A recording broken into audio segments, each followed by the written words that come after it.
Bonjour tout le monde, bienvenue à la capsule de mars 2026 de moi et Jonathan. Donc, on va commencer avec une petite révision des marchés, puis après ça, on Ouais, va parler d'un CELI à 1 million de dollars. Qui aimerait pas ça avoir ça? sujet Donc, intéressant. donc, Jonathan, je te laisse aller pour la Ouais. petite révision des marchés. Ouais, fait que, un début d'année qui ressemble un petit peu à ce qu'on a vu l'année passée. Hein? Donc, les métaux précieux qui ont continué d'exploser à la hausse. Par contre, on voit quand même une petite correction notable. Il faut quand même remarquer que les données sont en date du 30 janvier. Puis exactement le 30 janvier, il y a quand même eu une solide correction au niveau des métaux. Donc, avec le prix de l'argent qui a corrigé de plus de 30% à l'intérieur de la journée, là, c'était quand même quelque chose. Mais sinon, outre ça, quand même un bon début d'année là, au niveau des métaux, puis les actions mondiales qui continuent de bien performer. Au niveau des obligations, on voit que c'est quand même assez calme, mais une tendance assez stable là, qui se poursuit. Puis un dollar américain qui continue encore quand même d'être sous pression.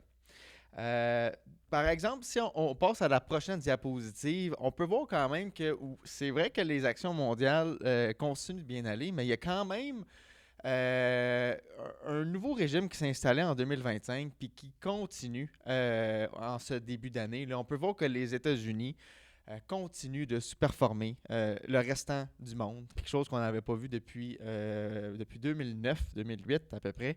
Fait que ça fait quand même très longtemps que les États-Unis surperformaient d'année en année. Puis là, c'est quand même quelque chose qui a changé. On peut voir que c'est vraiment le Canada puis les marchés internationaux développés et émergents là, qui prennent le dessus au niveau des performances boursières. Fait que la vraie question, qu'est-ce qui se passe avec les États-Unis? Parce qu'on peut voir sur cette diapositive que les données économiques sont bonnes, donc sont même meilleures que prévu. Puis et sur la prochaine, on peut voir que les entreprises, les grandes entreprises, mais on peut dire ça, en fait, c'est vraiment la même chose pour toutes les 500 entreprises à peu près là, du S&P 500 qui continue de bien aller. Fait que, des bons résultats puis une bonne croissance moyenne pour l'indice.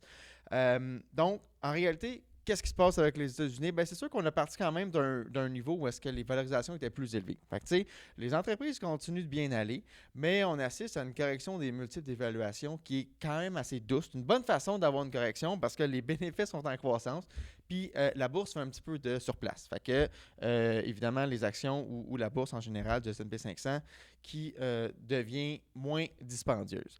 Ensuite, c'est sûr que toutes les craintes au niveau de la perturbation de l'intelligence artificielle, surtout dans le domaine technologique, et puis évidemment, il y a une forte modération là, dans cette industrie-là aux États-Unis.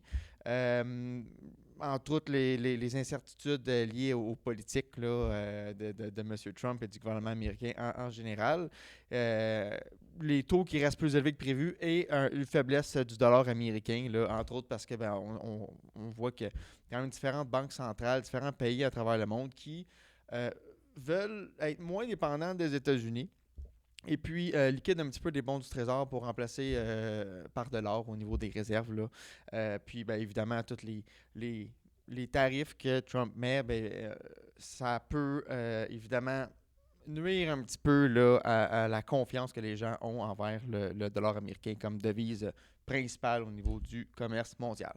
Fait que c'est quand même une couple de facteurs là, qui impactent un petit peu la confiance au niveau des États-Unis. Euh, Fait que, tu sais, c'est sûr que faut pas oublier que les États-Unis, je veux dire, ça reste les meilleures entreprises au monde sont majoritairement aux États-Unis, donc des forts retours sur investissement, forte, forte croissance, forte profitabilité également. Fait que, est-ce que ça va durer super longtemps? Ben, on verra comment que ça va se produire, mais pour l'instant, les fondamentaux sont quand même assez solides aux États-Unis.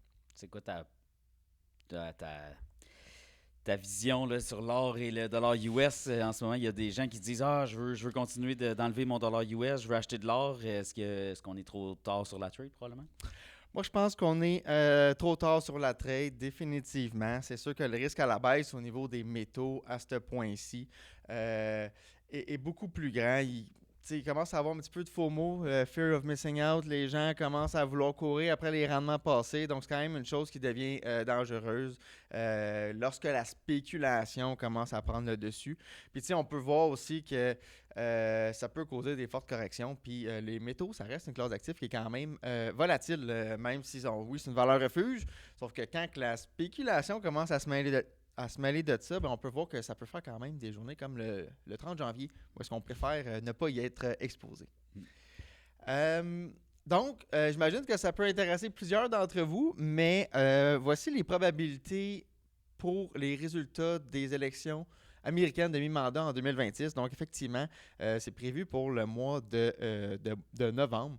Donc, à l'heure actuelle, selon les probabilités escomptées, il pourrait y avoir un changement de contrôle au niveau du gouvernement américain. Donc, on peut voir que présentement, les républicains ont le contrôle, mais ça s'enligne pour qu'ils pourraient le perdre probablement avec Trump et le gouvernement, ou plutôt le Parti républicain qui perd beaucoup de votes à l'heure actuelle, là.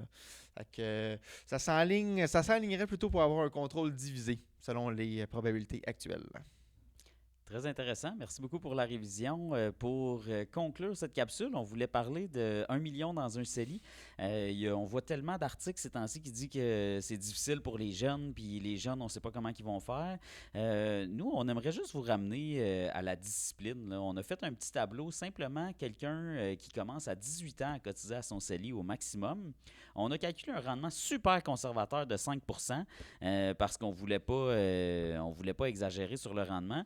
Puis quand même, si on cotise au maximum à notre CELI à partir de 18 ans, on aurait 1 million de dollars à l'âge de 55 ans, ce qui est quand même pas mal, là. 1 million libre d'impôts à 55 ans, pas encore tout à fait à la retraite. C'est quand même impressionnant.